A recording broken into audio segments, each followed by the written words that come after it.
จังคนลูกเปียกพร้อมเปียก พอเพื่อนยังไม่ได้เล็งอยู่บ่ต้องปากเด้อ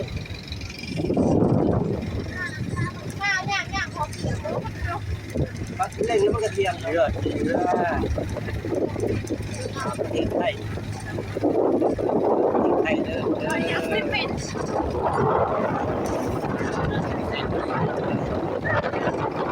แล้วมาเด้อไข่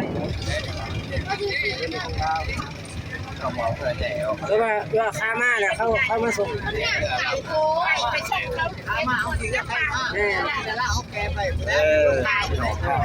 เพราะมันขายละมันจะไปอันน้องบุ๊กประเทศไทยแมนเบิร์ด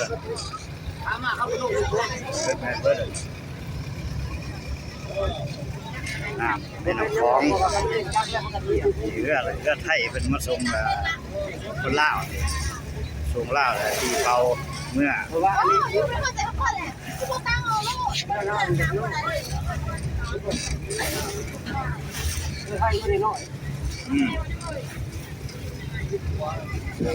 ต้องมันอยู่ที่ลาวเรือสามเรือ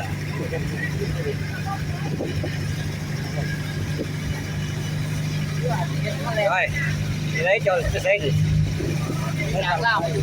ทีมงานจะไปใช้ทีมงานไม่ได้หอดลงข้างมาพี่นะ โอ้ทีมงานมากว่าหอดลงทางโอ้ตาย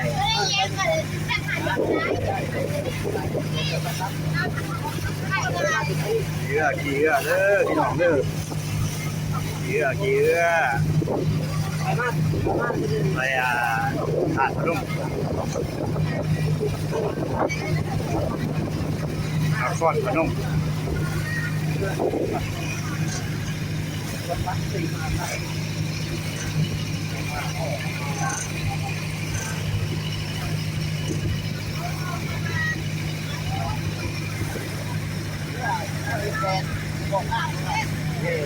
ไทยเพื่อพวกนี้เขาขึ้นเพื่อเล่นธรรมดาเขาแต่ว่าทำงานเขาที่กันเลยสมัยเด้อพี่น้องปั้น